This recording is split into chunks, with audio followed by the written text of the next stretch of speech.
Welcome to the House of Kittens R1. This is Foodcat, and today we are playing a parody Slenderman game called Crash Slendercoot. So this is about the Crash Bandicoot character. I've never played any of his games, so I don't really know this character that much. And you have him in this like standy 360 degree 2D mode. He's not actually turning in 360 degrees correctly, but I think it's acceptable enough for a parody. So we're gonna go ahead and dive into the game. I'm not exactly sure if we're looking for pages or not.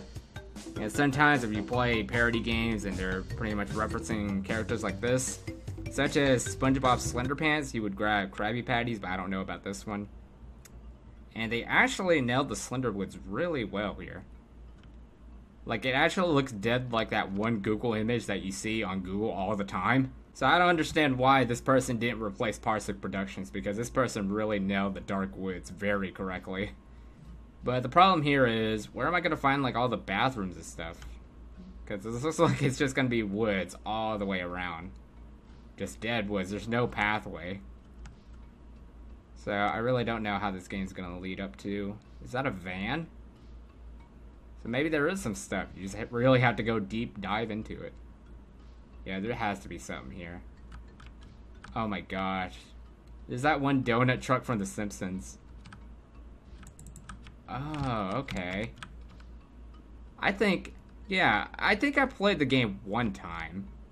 As I do remember the mask. Or either that mask is from Banjo-Kazooie. Other than that, I don't really know that mask all that well. But I think it might be from that game. Crash Bandicoot. I just know someone wore it in Banjo-Kazooie. I don't know if that's supposed to be like a reference or whatever. I'm going 14 frames per second. I don't know why I have this problem on my PC. I'm still trying to figure that out. We're all trying to figure that out. And I just found the next thing. So, I'm not sure how well I'm going to complete this. It feels a little bit more like the Anonymous Messages game. You know, that one where the killer trees come to kill you. And this is sort of like the same sort of stuff that they would just lay around too. Alright, so I just picked up 6 maxes out of 8. Oh, no. I almost died to Slendercoot. So this doesn't seem to be all woods after all.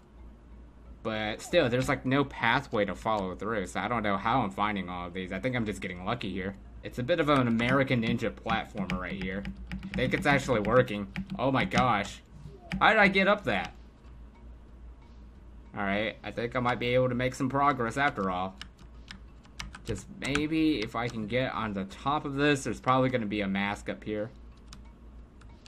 Just hopefully. I don't even know how I got up that. There was no support for that little bridge.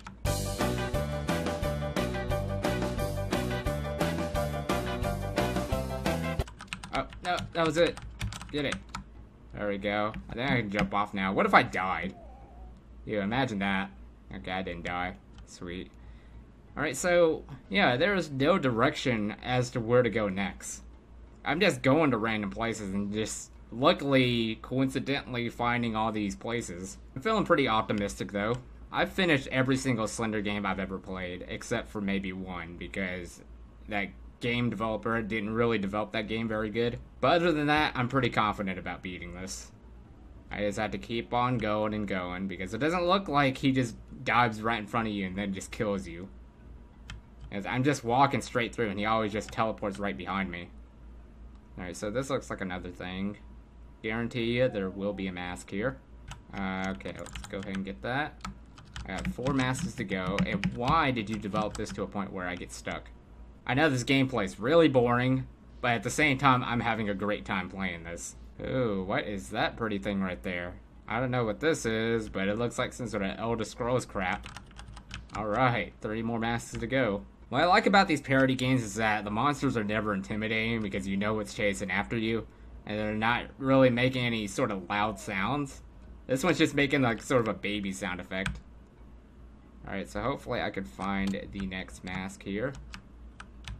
This looks like it's going to be troublesome because there's just so many pathways to take.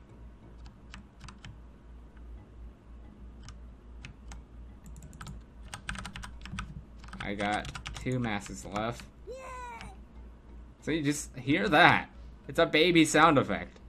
How am I supposed to be scared of that? For the most part, I think I'm getting pretty lucky at finding stuff. Oh, crap. Oh, this is one that you have to jump up to.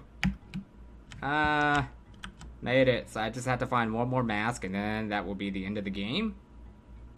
Alright. So hopefully Mr. Bandicoot doesn't jump in front of my face. Because I got to find this last place. Which I have no idea where it's going to be. Last one is always the hardest to find, because you pretty much travel through every single part of the area. Alright, so there's a slight spike to the AI right now. He's just like teleporting right beside me every time now. Wait, I found an unusual tree. Maybe there could be something here. I could find I did. I did, baby. There we go. I found every single... Gamma Over. Crash Bandicoot. Created by Mark Mueller. Produced by Mark Mueller. Special thanks to, I just spat right there, Mr. Miramota for creating Crash Bandicoot. Coded by Mark Mueller. Please hire, we value. Randomness that's funny at gmail.com. Is that a real, actual Gmail? Okay, so the game just froze now. Not sure what to do at this point. Should I show the death scene? Alright, for a parody Slender game, that was actually really well made. It actually looks like a legitimate setting of the Dark Woods, unlike many other Slender games where the trees don't really look like they're actually rooted to the ground. The trees here actually do look like that. Of course, the character model could be better, but, you know, it's a parody, so you can lay it off just because it's a parody. And, just, the only thing I don't really like about the game is that it's a bit lengthy. And there's really no pathways to go through, so you just have to walk around to random places until you find something unordinary from the Dark Woods. And, yeah, I enjoyed that. Kind of a long playthrough, didn't expect it to be as long as I thought. Still enjoyed it overall, though. So hopefully you guys enjoyed this playthrough of Crash Slendercoot. And subscribe in the outro if you guys want to save a kitten. Share this to your friends if you guys want to adopt a kitten. And be sure to follow the Vidme channel, and I'll see you guys in the next playthrough. Stay awesome, kitty sabers.